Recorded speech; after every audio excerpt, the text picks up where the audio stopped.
Batman Off-World, issue 4, Jason Aaron writing with Doug Mankey, or CD Doug Mankey, as I've written here for some reason. Typo.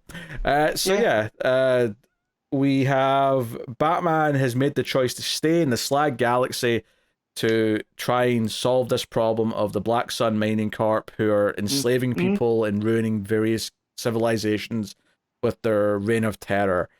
And this very much dives into that. So, yeah, I keep surprising myself at how much I'm enjoying this, despite how I think the premise is not why necessarily something I like for Batman, and I especially didn't like when it reminded me in this that he's only been Batman for a year, and I'm like, wait, what? No way, come on now. He's going off to space. Piss off. Like, no, I don't buy this as a year into his career at all. But no, that aside, like the actual dialogue, the banter, or the the back and forth with the villains, everything Batman's doing, and then all that stuff with these kind of alien love interest, Ione. Yeah. I think all that is working for me. I'm digging all that. So I love in the very first page where you get introduced to the Slag, the Slag Galaxy, Black Sun Mining, and they're talking about like the natives around here becoming quite the nuisance. And then Batman gets onto the ship and he goes, "I paid for an army. Who are you supposed to be?" And just close up to Batman's mouth, he goes, "The army."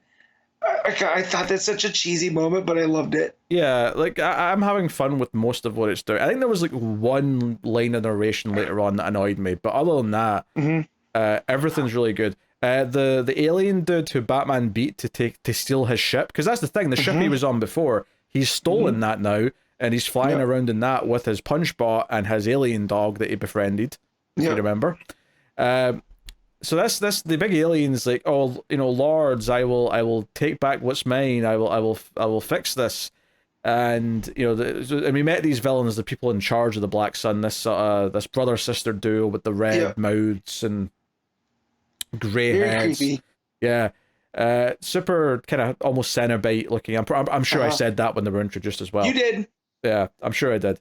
But yeah, they set up this idea that if the brother speaks to you, he can just kill you with speaking to you, because he's like, "Yeah, you've had your." She's like, "You've had your chance." So my brother's going to give you the word of whatever, and he whispers at him, and then the next time we see the big alien dude, he's just sort of got blood pouring out of his eyes and mouth, and I'm like, shit. And then the final thing here is that the woman who's doing all the talking is like, "Yes, we have to have a word with this Batman," and the word is bolded to be like, yeah, they basically mean kill him with the word. But one of my favorite things about this issue, though, is that when they're inquiring throughout the issue, they're looking for other hitmen to go after Batman, and they set up this main one to go after him. They keep saying things like, "Okay, so what world do Batmen come from? We have to find out which world." And then when they say to like this bounty hunter, we'll get to the bounty hunter later, but when she's like, "Oh, there's a Batman," and he's like, "A Batman? Never heard of a world of Batmans." Like I love that running thing throughout of like they keep mistaking, like, no, they must all be like him wherever he came from. And well, it's also it's also Aaron kind of poking at DC's planet thing, where it's planets of all. It's kind of the Star Wars thing too, right? It's an all ice planet. It's an all desert planet. In here, it's like, all the Tamaranians, of course, like Starfire, right? So it's kind of playing off of that, which I think is funny. Yeah, so Batman's liberating various places. It flashes back to when he first made this choice, and he's telling Ione about it, and she's like, "You're crazy, you're an idiot. Why aren't you going back to your planet? This is stupid." And then he's like, and she makes the point like, "Hey, you don't even know anything about any of the worlds around here," and she gives like multiple examples of like just things he doesn't know, like the decorum on this planet, what's legal on another planet, so on and so on. He's like, "You're right, I don't know any of this stuff. Maybe it would be good if you came with me." And sort of tries to, and she looks at him and then tells him to F off, because she's like, if you'd asked me to come with you for you, because you wanted me to be with you, because she's clearly interested in him, I might have actually said yes. It might have been a mistake, but I probably would have said yes. But you're not. You're asking me to come with you because you've got this mission. And I thought that was interesting because it felt like, oh, this is kind of mirroring Catwoman in Batman a little bit. Kind of, yeah. There's a little bit of that in there. So this is not about me and you. This is about you and your mission, and I'm just convenient for it. Yeah, well, this whole side galaxy has become Gotham to him now. Yeah, kind of, yeah. So... that said, though, she's definitely going to pop back up later somehow. We know this. There's no way she's gone. Yeah, because she's a storm chaser, and she's alluded to that there's other storm chasers. Yeah. Which is what that's what the hitmen are, right? The hitmen are, yep. And she, the final panel of the book is her in a hood, like hearing that there's a bounty on Batman. Now, the question, of course, I think the book wants us to think about is like, is she hearing this and going, oh, I need to go help him because he's in trouble? Or is she hearing this and going, I'm going to take that bounty because I'm pissed at him and I want paid? So we'll find out if she fights him or not when she shows up next time. But so this was like a few weeks ago, I think they said.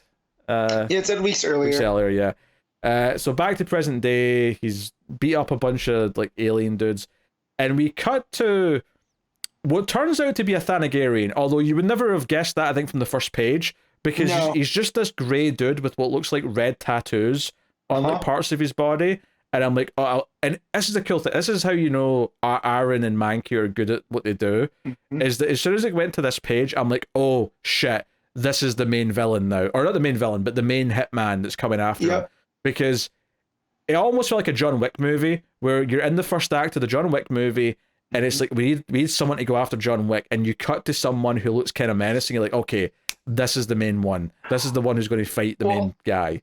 And not only that, but a guy that looks like he's going to jump off a cliff, right? It does. It looks like he's about to step off the cliff. Now, whether or not that's suicidal, maybe it isn't. Maybe this wouldn't kill him.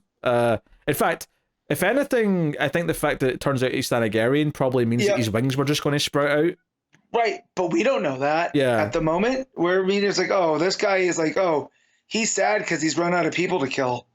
Here's another one, and he gives him another reason to live. Yeah, so he gets the mission. He gets his big mace looking or throwing. What do you call it? Morningstar. Morningstar. That's what you call it. Yeah. It's like Hawkman's but more metal. Yeah, and then he flies off with his helmet on, and I looked at it and went, wait a minute. And the very first panel, the first narration box, I should say, on this page does tell you. But as soon as I looked at this full page spread of him flying off, because before that, you don't know he's got wings. Like, there's not a hint that he's got wings. He flies off and he's got these big red wings. And I'm like, with that helmet, it looks kind of Thanagarian. And then I look at the box that it says, oh, real name unknown, alias the Thanagarian. I went, oh, he's just the Thanagarian, which again is very kind of movie Hitman thing where he's just got like a title. He's not got like a name. So, yeah, it's like The Mandalorian. Yeah, but cool. Yeah, like The Mandalorian. No, but cool. Yes, yeah, like The Mandalorian. But cool. First base. But yeah, I also like that the text box gives us that he's wanted by the Hawk Police, the Science Rangers of Rand, and the Green Lanterns. 17 space sectors. That was my favorite part of that, is it was listing the various space entities that want to arrest them. And when it got to the Green Lanterns, it said in 17 different sectors. Yeah. That's what gave me a chuckle. And it felt like, okay, much like Wade's having fun using parts of DC lore and World's Finest, it felt like, okay, Aaron's having fun with the things he likes. And given that he wrote that big Thor cosmic comic, it's weird that he picked Batman to do it with, but I can't deny that some of that magic's kind of here. Yeah. Because, if this was a Hawkman story, right, it's not going to sell as much. Yeah, it wouldn't sell. That's the problem. It wouldn't sell. But I almost feel like a Hawkman story, this definitely fits Hawkman a little bit more than Bruce. Yeah, I could have seen him getting away with a 12-issue book of this with a Green Lantern.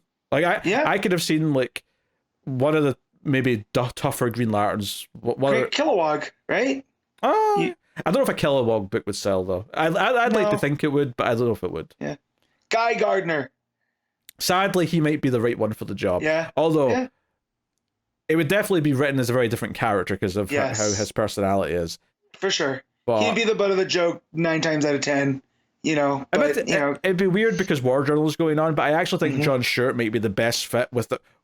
If you didn't want to change the least, John Stewart would fit the best. Yeah, because he's still a principled guy. Yeah. That he has a creed that he goes by, that even if he's not going to violate that even as a Green Lantern.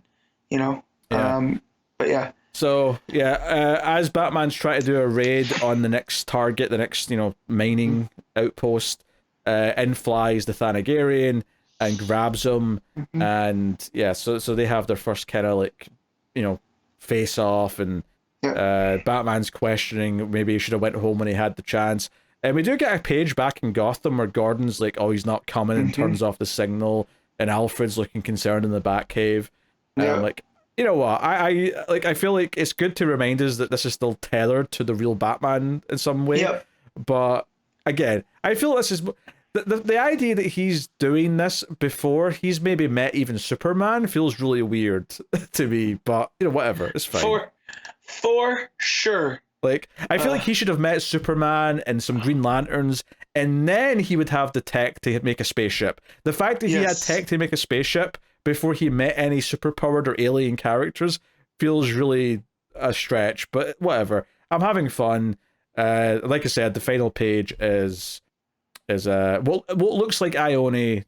Is it Ione? Smirking. I think it's Ione. Yeah, she has the braids and the piercings. Yeah, but she's got like a hood on, and you don't really see all of her face. But yeah, Ione makes the most sense. So there's only one issue left. It only solicits up to 5. So really, yeah, it feels weird, right? It feels like there should be more. I thought we were going to like 10, but okay. Yeah. So I just checked on League of Comic Geeks, and it only goes up to 5. So fair enough. Maybe the next one's the last one then. Which, I mean, I can see working. I can see that you having this big fight with the Thanagarian. Ione comes in and helps him. Maybe not at first. Maybe she wants to fight him at first, but then does the right thing by the end, kind of thing. Right. But okay, I could see where we go. But all right, fair enough.